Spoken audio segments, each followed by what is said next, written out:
Today on the Big Six in 60, the Bills trade for DJ Moore. They trade their second-round pick for DJ Moore and a fifth. Jayson Tatum could make his return to the court tonight. Jayson Tatum's return. The Celtics officially listed him as questionable. And the Warriors beat the Rockets in overtime. How about those Dubs in this game tonight? This is the Big Six in 60, the 6 biggest national sports stories from our local experts at the Locked On Podcast Network. We bring you the real story, why it matters, what's next, who wins the big game, and more, all in 60 minutes. The Big Six in 60 starts now. Thank you for making the Big Six in 60 your first listen of the day. Part of the Locked On Podcast Network, your team every day. Today's episode is brought to you by FanDuel. Download the FanDuel app now by visiting FanDuel.com and win $300 in bonus bets if your first $5 bet wins. The Bills made a trade Thursday and got Chicago wide receiver DJ Moore to give Josh Allen a new top target. Joe Marino looks at how Buffalo will use Moore in the offense on Locked On Bills. The Bills have made a major move. They've acquired DJ Moore from the Chicago Bears. They trade their second-round pick for DJ Moore and a fifth. And we will talk all about what it means, the fit, the position addressed, and all the fallout of it. Because first we got the deal, then we got let's see what the compensation is. And it feels like, Joe, at that moment, maybe some people turned on this idea, a second-round pick for Moore and a fifth. I like DJ Moore. He's a good football player that obviously elevates the Bills' offense. It elevates the receiver room. He's a good route runner, wins at all levels of the field, good yards after catch player. The part of the trade that's hard for me is what the Bills gave up, a second-round pick, number 60 overall, for a player that is entering his age 29 season. And, of course, the contract piece that is very complicated. The Bills are basically taking on a contract that is essentially a 3-year deal that is $73.5 million with a lot of that guaranteed. So they gave up quite a bit here, and obviously we'll see how it plays out. And he could certainly come in and be a highly productive player for the Bills, but it hasn't been that good of a story to tell over the last couple of seasons with Chicago. And I'm sure part of that is the two different offenses over the last 2 years, Caleb Williams and some of his growing pains. There's been some accuracy issues there as well, but it feels like a hefty price to pay when you're considering the contract and the age. Exactly. I mean, we're bringing in a player that is, maybe been on the decline a bit, and we continue to make the comments where it's hard to build a roster when you got Josh Allen's contract on the books, but yet we just brought a player in and gave up a second-round pick for $15 million guaranteed in 2026, another $24 million guaranteed in 2027. You just lit a second-round pick on fire. That's at a position group that we've seemed to have acquired a lot of hefty contracts with minimal production. It's a little bit hard to swallow a little bit. I mean, this is something you really have to look at and hope that DJ Moore can regain his form with a coach and a group that he's familiar with from Carolina. It's kind of wild, guys. Like you guys know me. I'm all about this position, this conversation. I'm just in my head running through some of the math. Again, we're all kind of reacting freshly to this. The Bills have in the first 4 rounds of the draft. Let's go first 3 rounds. First 3 rounds of the draft, the entire Brandon Beane era. The draft picks are Keon Coleman. The trades are Diggs, Calvin Benjamin, Amari Cooper, DJ Moore. He has shown that he'd rather get someone that's been established, whether that's a deadline move, Band-Aid move. Like, he does not fundamentally want to do it early.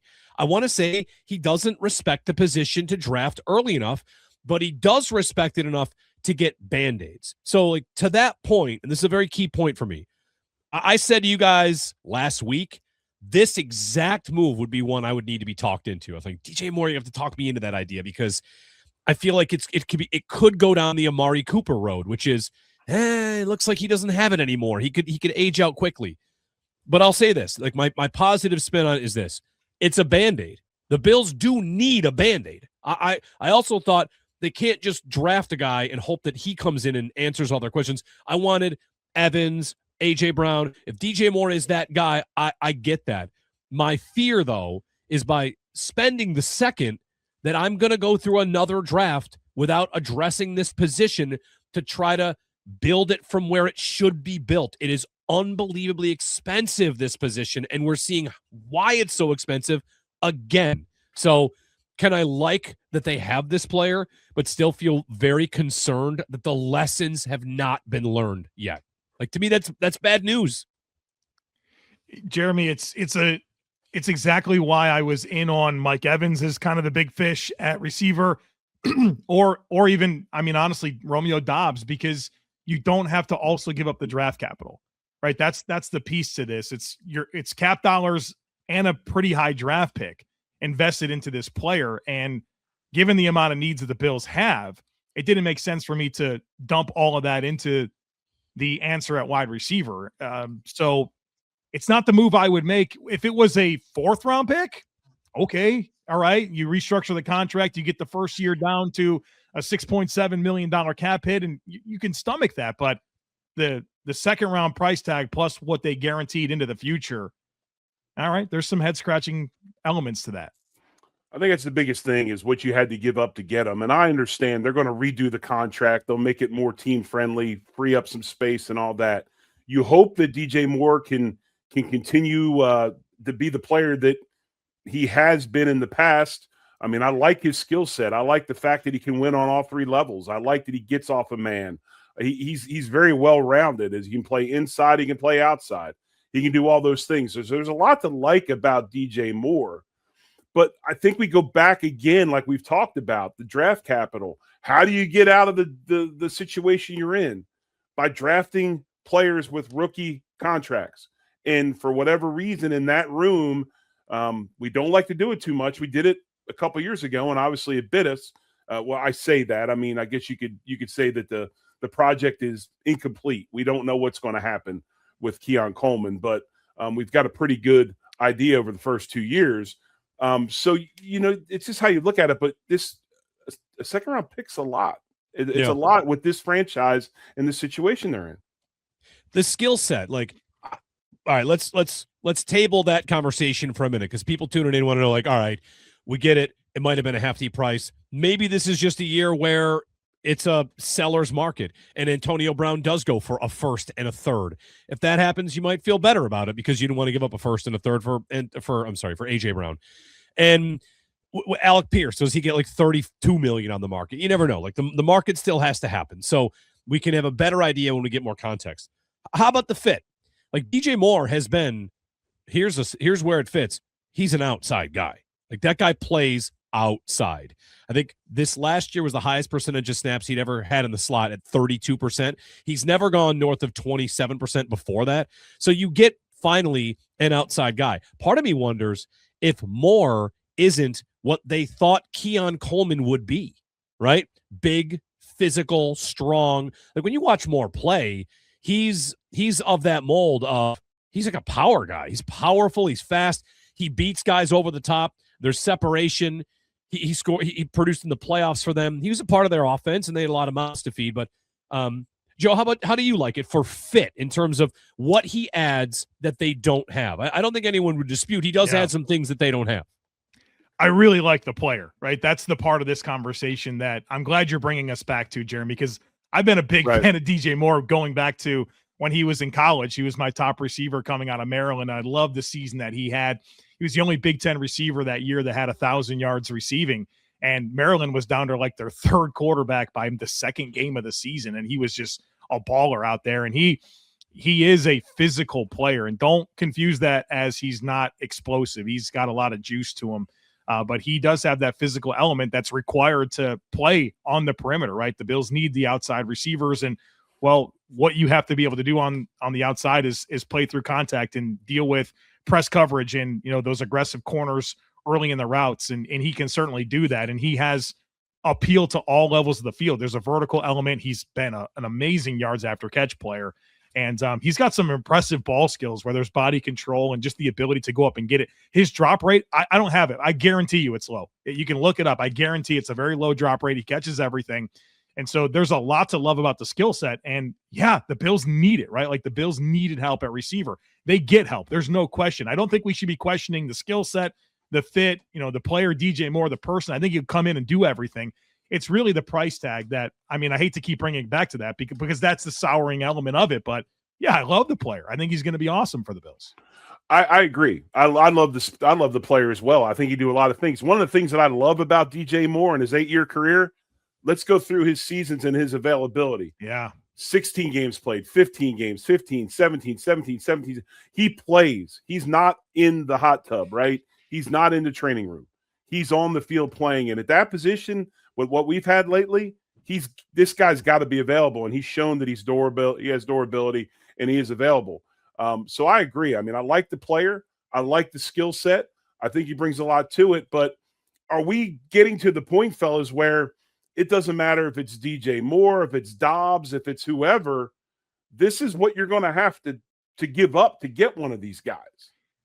I think it's a good point, Jerry. And right now we are very early, right? The tampering doesn't even start till Monday. If Romeo Dobbs goes for $25 million, if Pierce tops 30, if AJ Brown goes for a 1 and a 3, we might have to come back and say, well, I guess that's just how it's going to be. And maybe this doesn't feel as bad, but that has to play out. And it might. Mike Evans could go for $25 million a season. We'll see. This is like buying a car from somebody in your family. You know they've owned it, right? You know what that car is about, how it's been treated, the oil's been changed, the tire's been rotated, it's been washed and kept clean, right? You got to look at it this way too. This Carolina thing, I joked about it, but you look at Bean. If I want to make this investment, maybe I make it with somebody that I'm pretty familiar with, and I'm not as worried about getting burned on, so to speak. So you got to look at it that way as well. Ever wanted to experience the NBA Finals live and in person? FanDuel is giving you the chance to turn that dream into a reality with their NBA sweepstakes. Here's how it works. Use your profit boost on any NBA future, and you'll be automatically entered to win a shot to the NBA Finals. And it's a trip for two. That's right. Flights, tickets, the whole experience.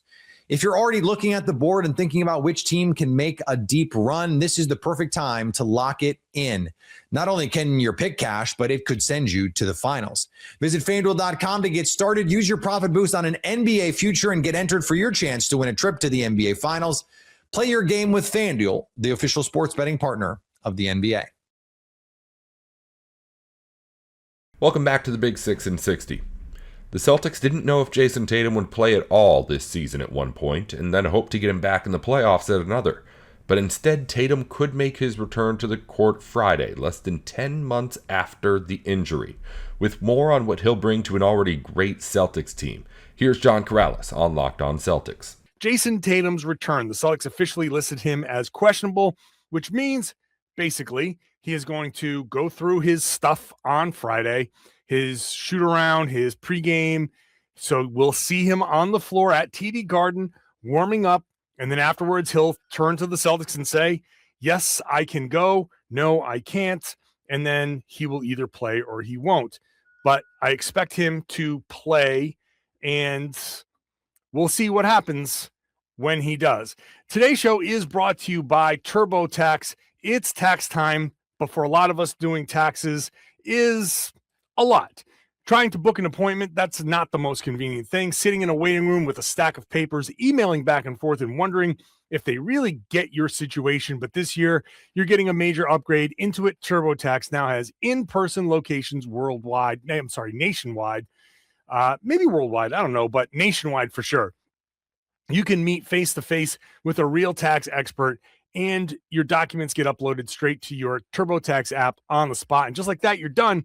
Your TurboTax expert works to get you every dollar you deserve while you get real-time notifications as you go about your day. It's the relief of walking in and meeting a real person and walking out knowing your taxes are being handled right. Head to turbotax.com/local to find a store near you and book your appointment. So the Celtics are bringing Tatum back, right? Or Tatum's bringing himself back, I guess is the more accurate thing. So let's just start with what's happening here. He's questionable. So it's not a guarantee that he's going to play against the Dallas Mavericks, but he's probably going to play against the Mavericks. like I said, he's going to make the final call. Everything at this point has been cleared. Okay. We have to understand this. He has been cleared to play. His surgeon, his doctors, his trainers, everybody that looks at his body, his foot, his Achilles tendon, everybody who has any kind of say has looked at it, has said, yeah, he's good to go. It's been almost exactly 10 months. May 13th is the date he had the surgery. May 12th is when he suffered the injury. So 10 months is within the acceptable timeline. Is it sooner than other people have come back? Yes. Is it faster than anybody has ever come back? No. People have come back and played sooner than he has. So we have to understand that this is not, quote unquote, rushing it. They're not rushing him back. Okay. You may think like, oh, why is he coming back so soon? Why are they rushing? What? No, this is not like, it's not like he came back in 6 months. You know what I'm saying? Like at that point, I'd be like, oh, geez, they're rushing him back. This is within the acceptable range. If I said that this can would cost you between $3 and $7 and it came in, well, yeah, no, $3. You'd be like, well, why are you charging me so little? This is such a, no, I told you it's going to cost between $3 and $7. We told you at the beginning, it's going to take between 9 and 12 months for Tatum to come back. He didn't come back at 9. He's coming back at 10. So this is within the acceptable, the medically acceptable range. So don't look at it as rushing. He will come back. Will he start? Will he play? How much will he play? We don't know. I think he should come off the bench, at least at the beginning. Not to say that he's going to come off the bench in the playoffs or come off the bench even by the end of the regular season. I think Jayson should play. He's going to have a minute restriction. So whatever that is, 15 to 20 minutes, I'm going to guess it'll be a couple of stints. A 7-minute stint in the first half, a 7-minute stint in the second half or so, maybe longer. Maybe they break it up a little bit, but you got to let him go out there and play. You got to go out there and let him get exhausted. You got to let him get tired. You got to, this is all part of the plan, but I don't think it's going to be a ton of minutes. I don't think it's going to be like he's not coming back right away and playing 30 minutes. I think most people get it, but I just wanted to say it to be clear. It's going to be 7-8 minute stretches. I think the best thing and the most likely thing is you bring him in, I don't know, 7 minutes into the first quarter. So at the 5-minute mark, you play him 5 minutes. You give him the quarter break. You give him a few minutes after that. And then, boom, you get him into halftime. Everybody comes together, trainers, doctors, everybody. How are you feeling? How's this? Whatever questions you need to ask. And then you say, okay, everything good? Everybody's going to be super careful. Everybody's going to ask him every question possible. And then in the second half, you do it again. And then after the game, you say, how are you feeling? What are you doing? Whatever test you have to do, whatever imaging you have to do, all of that stuff, just to be sure. But at this point, it's about ramping him up. This is still part of the rehab process. This is still part of the getting him back to being Jayson Tatum. So I'm excited, obviously, to see him. I think we all should be excited to see him. I think this is a great step back. This is basically what I expected him to come back and do. I've been saying for months and months, since like August and September, that early March was an acceptable time for him to come back. It was the expected time for him to come back. And here we are in early March. It'll be March 6th when he comes back. So it's going to be an interesting kind of reintegration for Jayson Tatum. I just want to be clear. I'm not sure that everybody realizes, and I'm sure like everybody wants to vibe and have some fun and do all that stuff. I get it. I totally get it. So I'm not trying to like rain on anybody's parade, but I do want to set the expectation. So I want to be clear about what Jayson Tatum is doing here. And just because he is back on the floor doesn't mean, and I know a lot of you understand this, but I want to say it. It doesn't mean that we're seeing Jayson Tatum. That's going to take some time. This is the next step in his rehab. This is not Jayson Tatum is done with his rehab. This is the next step. Everything that can be accomplished by scrimmaging, by practicing, has been accomplished. The gap between scrimmaging with your teammates, even with the G League team, and playing NBA basketball is wide. It is a wide gap. And so you have to understand it's going to take a little bit of time for Tatum to become Jayson Tatum again. So just allow Tatum to go through these steps here. I'm laughing because you don't see my dogs in front of me doing all kinds of crazy things, including chewing on a sweater that I like. Because why not? Why not make me laugh during the middle of a podcast? I wish I could show it to you, but hey, stop doing that. I got to buy a new sweater now. All right. So I got to be clear that Jayson is going through rehab here. This is the next step in the rehab process. He's going to be sore. He's going to miss more games. Just because Tatum is back now doesn't mean he's back for the rest of the regular season. So if Tatum misses the Sunday afternoon game against Cleveland, don't be shocked. Don't think like, oh my God, what's happening? What went wrong? This is part of the progression here. It's probably going to take him some time to go through all of this, to get acclimated, to go through the soreness. I mean, I cannot stress this enough.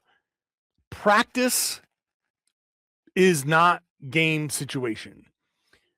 It doesn't matter how much you practice. And I think anybody who's played basketball at any sort of high level can understand this concept.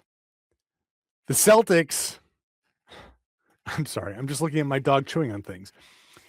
The Celtics play, the Celtics can practice, and that's all fine. But Tatum playing in a game against the Dallas Mavericks, first of all, he in this game is going to have like this incredible boost of adrenaline. So don't be surprised if he gets tired quickly. He might get winded like 2 minutes into this game, and he's going to have his hands on his knees.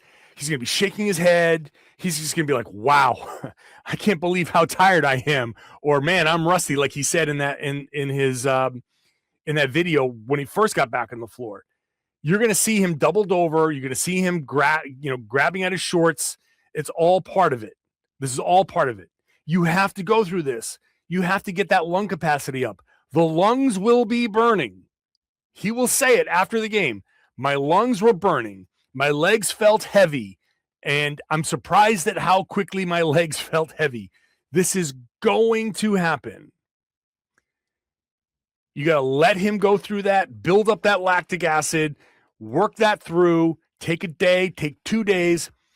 Key is ramp him up, right? This is all part of the ramp up process. So don't be surprised if he misses the game against Cleveland. I can see him missing that, going to San Antonio, playing that, Maybe playing against OKC, maybe not. Coming back against Washington. There's an every other day thing happening here. He may not play every other day. He's not ready, I don't think, for every other day. Not yet. So don't be shocked. Don't be surprised by any of that stuff. That's the expectation that I have. I expect him to come back and play against Dallas, be sore, be winded, tell us after the game, oh my God, I haven't felt this bad after a game since maybe high school or something, and then figure it out from there.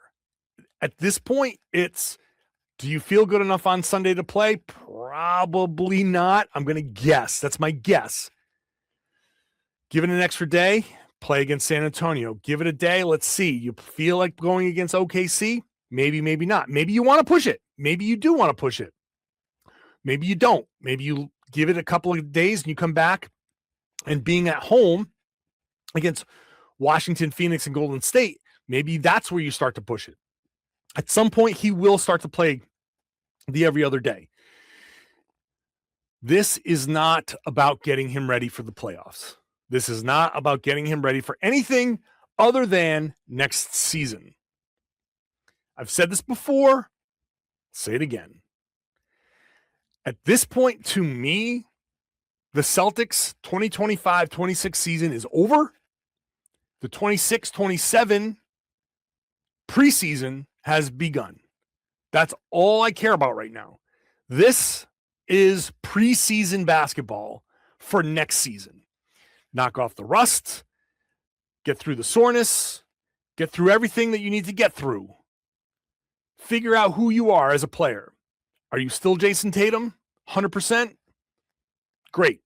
Are you not? Are you 80%? Are you 90%? Are you 95%? What do you need to be? What do you need to work on? The rest of this regular season, and even whatever playoff minutes he gets, it's about figuring out who you are as a player, what percentage of Jayson Tatum you're going to be, and taking that into the summer to begin next season as the absolute best basketball player that you can be, which I expect to be Jayson Tatum back at his absolute prime. So for now, celebrate that Jayson Tatum is back and let him figure out what these next steps are. The Warriors went on the road and fought for an overtime win over the Rockets. Charlie Walter recaps that win on Locked On Warriors. How about those Dubs in this game tonight? 115-113. They take down the Houston Rockets in an unforgettable win. Truly, top 3 this season? It's got to be a top 3 win this season, with just the improbability and the way that they were able to come back from every deficit that the Rockets put on them in the last 3-4 minutes. It was an awesome win. We had good storylines too. LJ Cryer stepping up back in Houston, where he led the Cougars to a national championship, and the rookie showcased that he's the real deal tonight. The Warriors able to win this with the skeleton crew. No Steph, no Jimmy, no Porzingis, no Moses Moody, who's been updated to day, so that's good to hear there. No Gary Payton, no Seth Curry. Call them the G League Warriors, and they were able to take down the team that sits in the 3 seed right now in the Western Conference on their home floor. Fully healthy Rockets team. And it was a village effort tonight from the Golden State Warriors. Vintage Draymond. Al Horford has turned back the clock 7 years in the last month. He has been awesome. We mentioned LJ Cryer. Brandon Pajimski, sensational. DeAnthony Melton gave you some plays down the stretch where it was Melton. There were just question marks, exclamation points, commas. What the hell are you doing following the commas? There was a lot of roller coaster ride going on with DeAnthony Melton's game late. But here's the first thing I will say about this win. Tanking teams rarely win these games. If you want proof, just look at the Houston Rockets schedule. They had not lost to a team that I would consider tanking, or a team that is really below 500 since early January. We're talking 2 months. Houston's not losing that game on their home floor if the Warriors are just, lollipopping around and not really giving it a good effort. Like, they fought until the finish in this game, and they believed from the opening tip that they were going to win. That moment, as the clock hit 0 with Al Horford and DeAnthony Melton hugging each other, embracing each other, just exhausted, that's a top 5 picture that we have this season. Unfortunately, there's not a lot of great snapshots that we've gotten from this season. You have some ones that tell a story, like Jimmy withering in pain and Jonathan Kuminga sitting on a bench, and name the pictures that kind of depict what's Draymond Green in 19 frames in a row walking into the locker room as he's kicked himself out of the game. You got some of those. But in terms of the hero ball moments, it's some Spinsanity pounding his chest when the Warriors have come back to beat Houston and Phoenix and whatever. But aside from that, there haven't been too many games this season where they handled adversity and were able to come up on top. And that's exactly what they did today. Down 3 with 3:39 to go, and there were 5 lead changes in the final 2 minutes. Every time you thought that the Rockets had this one locked up, the Warriors were there to bounce back. What a crazy ending to regulation and then really to overtime as well. We got to get to both of these things, but let's get to it chronologically in case you are still on a high and you're coming down and you don't know what happened in the last few minutes, because there was a lot to break down. First of all, did you not think Amin Thompson had won that thing in regulation with 0.4 on the clock or whatever it was? Just enough time to get it off.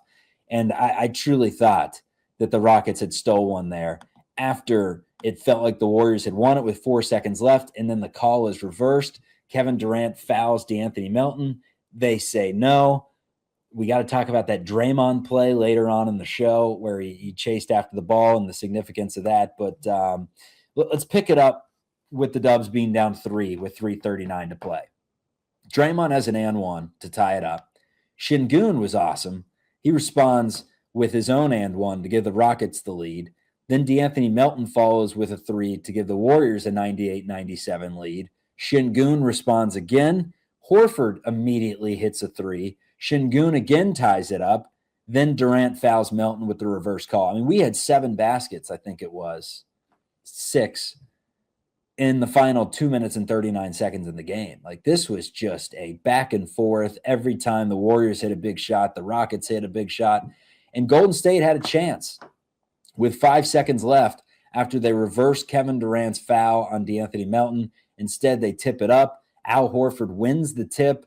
DeAnthony Melton tries to get a little bit of separation on Amin Thompson, and it was not happening. And getting separation on Amin Thompson is almost what did the Warriors in overtime as well, before some free throws from an unlikely player to miss free throws saved them down the stretch. But man, what a high-level competitive basketball game that, aside from, the Warriors taking a lead early and Houston controlling the second and third quarters, it was just back and forth. I think it was a 1-point game entering the fourth, and the biggest lead for either team was 4. I think it got to 2 possessions once or twice, but aside from that, nip and tuck, back and forth, high-level basketball. Warriors shot it well. That's why they won this game. 48% from the floor, 37% from 3, including 4 of them from Brandon Podziemski and 4 of them from LJ Cryer. We'll get to more on LJ Cryer in just a bit, because obviously I have to go on a victory lap here. The few times on this show that I get a victory lap for a take that I had before anyone else, the dirt off the shoulders.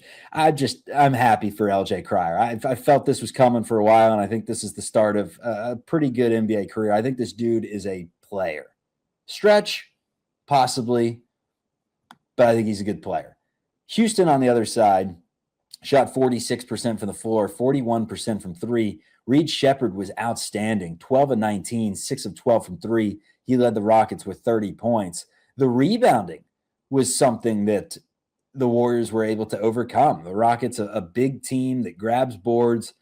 Golden State has been killed on the glass in the last month especially, and not so much today. I mean, 49-47, the Rockets only won by 2 on the glass there. Ever wanted to experience the NBA Finals live and in person? FanDuel is giving you the chance to turn that dream into a reality with their NBA sweepstakes. Here's how it works. Use your profit boost on any NBA future, and you'll be automatically entered to win a shot to the NBA Finals. And it's a trip for 2. That's right. Flights, tickets, the whole experience. If you're already looking at the board and thinking about which team can make a deep run, this is the perfect time to lock it in. Not only can your pick cash, but it could send you to the finals. Visit FanDuel.com to get started. Use your profit boost on an NBA future and get entered for your chance to win a trip to the NBA Finals. Play your game with FanDuel, the official sports betting partner of the NBA. Welcome back to the Big 6 in 60. The Spurs and Pistons have the best records in their respective conferences, and San Antonio picked up a home win over Detroit behind 38-16 from Victor Wembanyama.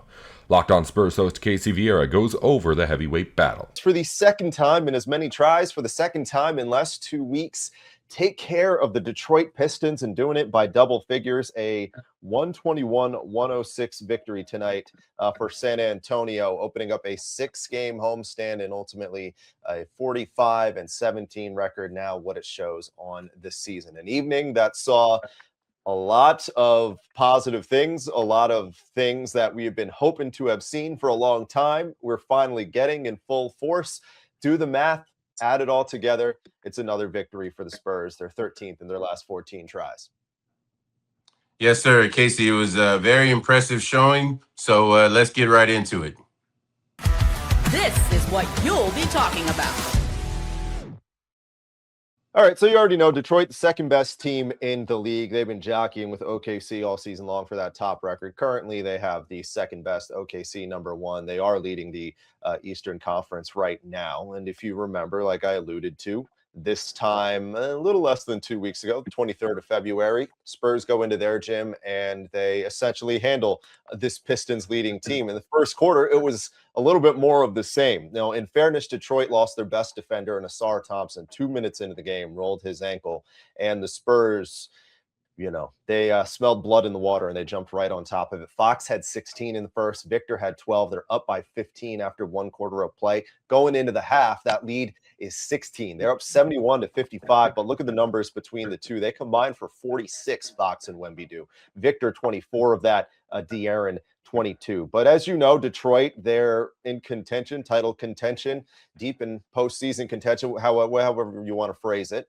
So they're going to battle back despite going down 22 points in the third. Ultimately, they do cut it to 8 by the end of the fourth quarter. Cade Cunningham, they were all over him. We'll hit on that more in a little bit. But ultimately getting it down to that 8-point advantage by the time the fourth quarter started. But this, again, a testament to what the Spurs have been doing during this winning stretch here, was that these little lapses where teams inevitably do get back into games, the Spurs kick them while they're down. And that 8 points was as close as they got the rest of the way, because you saw some big time blocks in crunch time. Carter Bryant, Keldon, Victor Wembanyama, one on top of that. Some big threes from Fox and Julian Champagnie. And then this one sequence at the end where Wemby, Devin Vassell, Stephon Castle, and one at the end of it puts the game away. And ultimately it leads to a 121-106 victory for the Spurs. Wemby, fantastic tonight, 38, 16, and 5 blocks in 40 minutes. First time he's done that this season. De'Aaron Fox, 29, 5, and 3. Julian Champagnie with 16 points of his own. Cade Cunningham finishes the high man with 26 and 8 assists on the night. The second wire-to-wire victory that they've had against Detroit in as many tries. A lot of good things, a lot of good places where we can start. We'll start with the fact, though, that in my opinion, this might have been the best collective pairing duo showing tonight from Fox and Wemby since De'Aaron got here around this time last year. Yeah, absolutely. They were well connected today, but the Spurs defense is what, needs to be front and center here. I know Wemby and De'Aaron had a, big game, but got a lot of great things that I saw around them. Defensively, we had 5 players playing as one. All right, everybody was connected tonight. There wasn't a whole lot of lapses. You withstood what I talked about in the squad show the other night. You withstood what Detroit was going to bring in here. You matched them physically. The Spurs end up out rebounding them, getting to the line 30 times. And I know Detroit got to the line 30 times too as well. But you saw this side of the Spurs, they were playing physical, right? Ever since, the debacle in New York, these two games, they've been really locked in. They've moved the ball better. And tonight, defensively, they were just great, Casey. But, Wemby's going to, carry this team. And it was great to see Fox step up, feel comfortable. I'll tell you what, Casey, that was Sacramento De'Aaron. Just on the shots that he was taking, there was no hesitation. Any matchup that he had tonight, he took advantage of it. And yes, those two led him not only in points, but you love the 24 shots out of Wemby and 22 as well from De'Aaron. That first quarter, that 16 points that he had in the first, I have a hard time, maybe the fourth quarter this year in Utah, I have a hard time remembering him just look so fluid and taking over a quarter like that, consistently controlling, being decisively the most impactful player on the floor. Maybe that game in Utah where they closed out at the end of the game on a 17-0 run or whatever it was, he was pretty fantastic then too. But for the most part, we haven't seen that, right?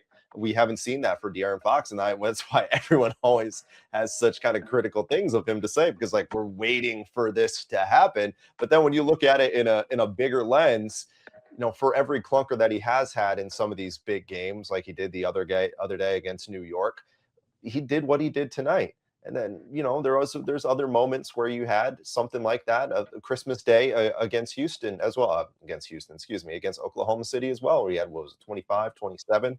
So, I mean, it's the ebbs and flows of this De'Aaron Fox experiment, right?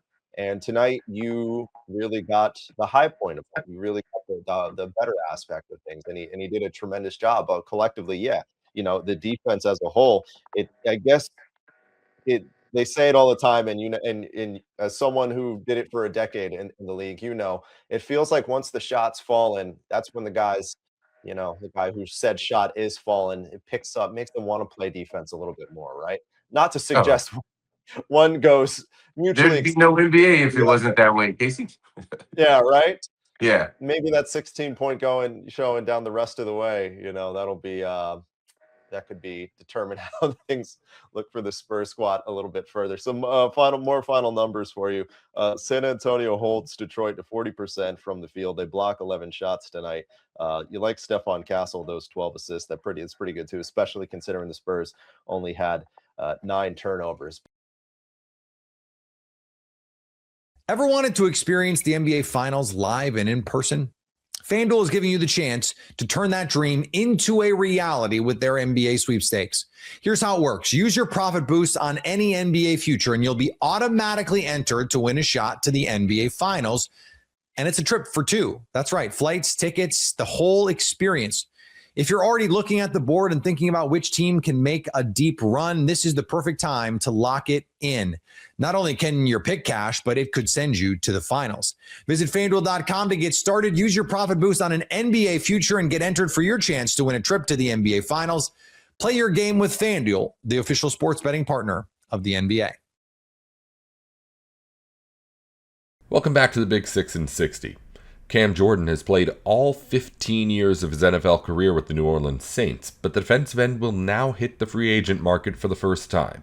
Locked On Saints host Ross Jackson goes over the breakup. The reports are that Cam Jordan and the Saints will not reach a deal before the new league year. I want to discuss what that means for Cam Jordan's future in New Orleans, the salary cap implications that come along with the Saints not reaching a deal with him before the new league year begins, and the future at the New Orleans Saints edge rusher position. Let's get into it. This doesn't necessarily mean that Cam Jordan's time in New Orleans is over, but it does mean that his status with the Saints is certainly in doubt. Cam Jordan spent the last 15 years, all 15 years of his career here in New Orleans, and now is set to test the open market. According to reports by ESPN's Adam Schefter, the Saints and Jordan will not reach a deal before the new league year begins, which means that he will officially, for the first time in his career, test the open market. And the expectation is indeed that he will play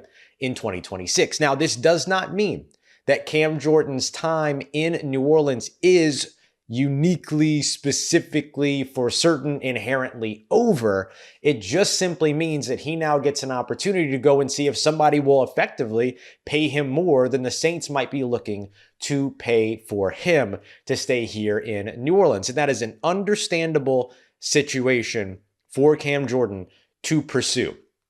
He is in a very unique situation going into his age 37 year of his 16th year of his career at the age 37, but is also coming off of a 10.5 sack season, which in my opinion precludes the age, but the NFL market will always operate in terms of trying to give you the least amount of money possible. So this gives him a chance to go out there and try to maximize his market, and then could potentially even go back to the Saints and say, okay, these are the offers that I've gotten. Are you willing to match this? Are you willing to meet my market? And then give the Saints the chance at that point to say yes or no, or he could just take a deal that he likes elsewhere. He could head back home to Arizona. So many different opportunities that are sure to be there for the Saints' all-time sack leader, who again is coming off of 10.5 sacks from just last year while playing the second fewest snaps of his career in the process. Also had 15 tackles for a loss as well as 15 hits on opposing quarterbacks. So I would say that the future of Cam Jordan in New Orleans is in question. It's in doubt, but the future for Cam Jordan in New Orleans is not specifically or inherently over at this point. We'll have to see how things play out next week in terms of what types of offers he gets out on the market and whether or not the Saints are willing to match that. Speaking of payment when it comes to Cam Jordan, salary cap implications are pretty clear. The Saints are already on the hook for over $18 million of dead cap with his departure, or with him staying. One way or another, they'd have to eat that money. It's just about whether or not they were going to be able to extend him before the new league year, which could have allowed them to kick the can down the road. This basically helps the Saints swallow the pill right away on Cam Jordan's contract. And then if they decide to bring him back, then they would take on new money in terms of a contract to bring him back. Not very dissimilar to if they were to allow him to walk and then sign another edge rusher. They would be accepting the dead cap hit that is already counted against their salary cap for 2026 as it is in terms of, with Cam Jordan's departure, but then they would pay new money to an edge rusher to come in. Now, what the Saints would do at this point would be either pay Cam Jordan new money to come back and a new edge rusher to come in, or look to just pay the new edge rusher to come in, depending upon what the price tag is that will be attached to Cam Jordan. So not a massive salary cap issue for New Orleans here. Actually, in terms of a long-term play, this works well in their favor because they're not pushing money or extending that expense into future years.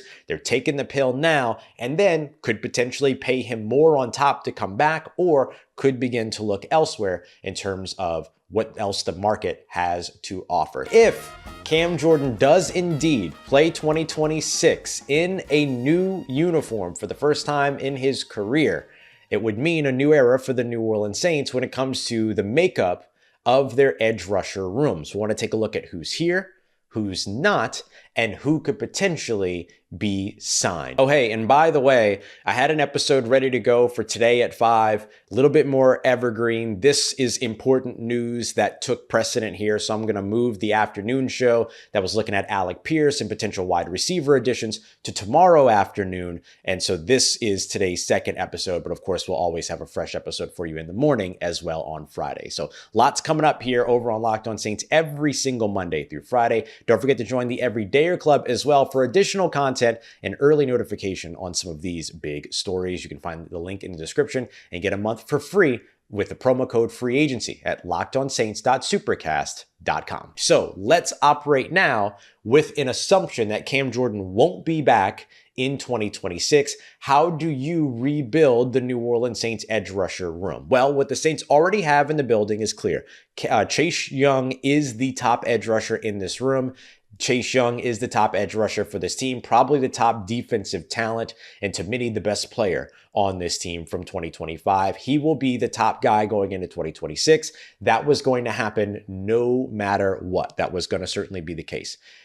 Carl Granderson is also still in this room. He's continued to develop, got really strong again towards the end of the season, started the season off strong, but continued sort of that mid-season downturn that we've seen for him consistently throughout his career. He'll need to improve that consistency through the middle portions of the season, but is somebody that will absolutely still be a part of the Saints' vision moving forward and is a prime restructure candidate as well. Chase Young's deal's reportedly already been restructured per Nick Underhill over at NewOrleans.football. So you know that things continue to be committed when it comes to Chase Young. No surprise there. I expect that we'll see the same with Carl Granderson. Behind the two of them, the Saints do still have 7th round pick from 2025, Fadil Diggs, and then other guys that can fit in as defensive ends. Jonah Williams is going into free agency, but if he were to be back, he'd be one of those guys. Chris Rump III is going into free agency. If he were to be back, he would be one of those guys as well. So there's a major opportunity here for the Saints, if Cam Jordan were to sign elsewhere, to completely change and flip this defensive end room to where you have two of your top 3 guys in Chase Young and Carl Granderson. Then you'd probably want to go out and get another top option that can rotate for you at edge rusher. You'd probably want to add another depth piece as well. And then you would have Fadil Diggs and the potential for some other kind of lower level, financially speaking, signings that you could bring in to help bolster this roster. Now, the Saints can do this pretty effectively, both in free agency and in this year's draft. Free agents in this year's class include names like Kayvon Chason from the New England Patriots, Josh Uche, most recently of the Philadelphia Eagles, or Odafe Owe, who spent some time with a couple different teams, most recently with the Los Angeles Chargers. Those are some of the top names when it comes to those that they could pursue when it comes to edge rushers. However, going into the draft would give them a really, really good stock as well. At pick number 8, there's the potential to draft a guy like David Bailey out of Texas Tech or Ruben Bain Jr. Those are the 2 top edge rushers in this class. Ruben Bain Jr. out of Miami, perhaps even Arvell Reese, who's more of this hybrid, can drop back in the coverage, play linebacker, but can also rush the passer for you type of chess piece, if you will, out of Ohio State. Or they can look later on in the draft where this is a really, really deep edge rusher class. The Saints can go into day 2 or day 3 and potentially land a rotational piece to go along with a big signing, or wait until later in the draft to sign a rotational piece after going earlier in the draft for a key piece at round 1, right? You can draft David Bailey in the first round, 6'5", 251 pounds, ran in the 4.5 range this past month or a couple weeks ago at the NFL Combine, and then go later on in the draft for maybe a bigger body or another speed rusher, right? You can complement and build with multiple additions over the course of the offseason, and the Saints will undoubtedly have multiple additions over the course of the offseason. Now, let's assume that Cam Jordan does return. Then you have Chase Young, Carl Granderson, and Cameron Jordan all back. But I don't think that means that you check the box at edge rusher and move on. I think you're still looking to add additional edge rushers. And so going for one of those top free agent names, going for one of those top draft names, supplementing with additional depth by going later in the draft at the position as well, should all still be options, even if Cam Jordan does return to the New Orleans Saints, if the market allows him to do so or allows the Saints to be able to be competitive in terms of maintaining his services here in New Orleans. But in any case, I think the Saints will be in the edge rusher market. The question is whether or not Cam Jordan will now be a part of the additions that come, as opposed to what we've seen over the course of the past 15 years, to where he's been the mainstay, the cornerstone of the position. Ever wanted to experience the NBA Finals live and in person? FanDuel is giving you the chance to turn that dream into a reality with their NBA sweepstakes. Here's how it works. Use your profit boost on any NBA future, and you'll be automatically entered to win a shot to the NBA Finals. And it's a trip for 2. That's right. Flights, tickets, the whole experience. If you're already looking at the board and thinking about which team can make a deep run, this is the perfect time to lock it in. Not only can your pick cash, but it could send you to the finals. Visit FanDuel.com to get started. Use your profit boost on an NBA future and get entered for your chance to win a trip to the NBA Finals. Play your game with FanDuel, the official sports betting partner of the NBA. Welcome back to the Big 6 in 60. The NCAA is appealing a preliminary injunction that would allow quarterback Trinidad Chambliss to return and play for Ole Miss next season. As the situation just keeps getting messier, Stephen Willis makes sense of it all on Locked On Ole Miss. You saw us talk about the Trinidad case, and we were right absolutely through it. That case was over by 9 o'clock in the morning. I watched the whole thing live. The NCAA put on a clown show performance and didn't stay to the end. Got a show cause, could end up in contempt of court. And I said leading into that trial or hearing that they were hoping that Charles Bediako, Trinidad Chambliss, and Joey Aguiar would win their cases so that they could take it to Congress. And we're going to talk about that in the next segment. That's coming up because all of that is tied into this. Trinidad Chambliss was the player that had the most eyeballs on him because of how good of a player he is. You saw the FanDuel lines. He is the betting favorite to win the Heisman Trophy at the moment. Spring practice is starting in 2 weeks. The NCAA needed eyeballs on this thing if they wanted to get their antitrust exemption, which, by the way, they're not going to get. Only baseball has that. They're not going to get it. But the only way they could show that it would work is for college sports to be such a mess that they just were given to it in hopes that it would fix it. And they used the Trinidad Chambliss case to reach those ends. The NCAA admitted in court that if Trinidad Chambliss was at Ferris State, he would have gotten a rubber-stamped medical red shirt. Absolutely no problem. Trinidad Chambliss was told by the staff at Ferris State that he was going to get a medical red shirt. They announced it on national broadcast. There's video evidence of them talking about a medical red shirt. This is all before he transferred to Ole Miss. This whole deal was about D2 and D1 not talking, having two completely different sets of standards, and that hurting a kid. And then the court stepped in and did the right thing. That's what this is about. This is about a sixth-year senior. By the way, the moment Trinidad Chambliss got called to the stand in his own hearing, the NCAA approved another player for a 9th year of eligibility. So I do not want to hear how Trinidad is taking opportunities away from other people. That's not happening. The NCAA got their butt whipped in court. The judge, in order to make it appeal proof, had an hour and a half reading on the proceedings. And if the NCAA wanted to appeal, they probably should have shown up for the reading of that, because now they're under a show cause order and at risk being in contempt of court. But on top of everything, they put together a 654-page document to send down to the Mississippi Supreme Court to try to appeal. And notice I said try to appeal, because it's not guaranteed that they can appeal this. The way it works is the Supreme Court can say yes or no and before they take an appeal. And historically, they've said no about 98% of the time. According to Michael Borky's Rebel Report podcast, he was talking about this legal breakdown of what's going on. It's called an interlocutory appeal to the Mississippi Supreme Court. And should it get in front of the Mississippi Supreme Court, they're probably not going to look too favorably on a legal team that completely disrespected the court that they are in charge of. The Supreme Court's not an adversary to this other court. They're all working together, and you just disrespected that. So the NCAA is under no thought that this would be successful. They know that Trinidad Chambliss is going to be Ole Miss's quarterback in 2026. They know that Trinidad Chambliss is going to be the starting quarterback when they start spring practice on March 23rd. Why did the NCAA do this? Well, we're going to talk about tomorrow's proceedings and how you don't need to be fooled about it, but tomorrow is going to be all about the federal government getting involved in college sports. The president's holding his commission.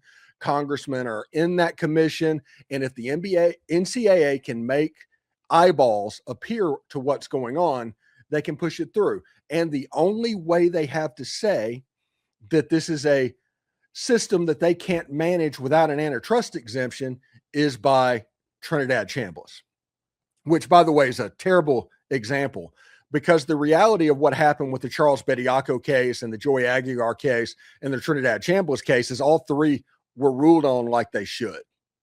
When you look at the evidence, the NCAA presented no evidence in all three cases, by the way. None. They don't do that. They just drop the rule book down and argue with you for 7-8 hours in the day. I guess good money if you can get it. But in the Bediako case and Aguilar case, it went the way it was supposed to go. Aguilar was saying 4 years of junior college didn't count.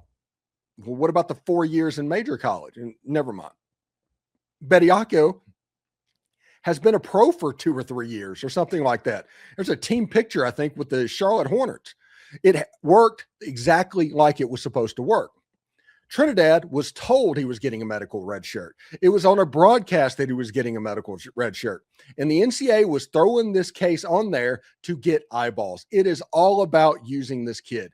They are essentially bullying Trinidad Chambliss at this point. Now, they can't win. They're like the bully that can't win. But they're doing that in order to achieve a different goal. This whole thing is about, when this show starts over the next 12 to 24 hours of what's going on, the news cycle that you're going to see about this, the NCAA is hoping this Trinidad Chambliss case, which they're going to bring up that they're trying to appeal to the Supreme Court, to Congress, in hopes that they get an antitrust exemption. In reality, when I was on Locked On College Football, Locked On SEC, anybody that would listen, and I tried to say that, hey, the NCAA wanted to lose all three of those cases so they can go to Congress and cry poor, I was dead on right. I was absolutely correct. And now, because of that, Trinidad's the only one that won. And he was the only one that probably correctly won his case, with Ole Miss proving beyond a reasonable assumption, I guess, to the judge that it deserved to happen. It definitely cleared the bar. And Ole Miss will have Trinidad Chambliss as their starting quarterback in 2026. They will have him in spring practice, going through spring practice. The NCAA will have this defeat to go to Congress and talk about, oh my gosh, woe is me. This is so hard. If you don't help us, we can't exist. And you know what? They're right. Without it, the NCAA doesn't exist in 10 years. Without it, the NCAA becomes even more toothless than they are. But they're not going to get it, because traditionally the government doesn't hand stuff like that out. That's all for today's Big 6 in 60. If you follow basketball, football, or college sports, the Big 3 in 30 has a half hour on the biggest news in the NFL, the NBA, and on campus, going up every weekday just like this one. Just search the Big 3 in 30 NBA, the Big 3 in 30 NFL, or the Big 3 in 30 college, wherever you're listening or watching now. Thanks again for tuning in to the Big 6 in 60.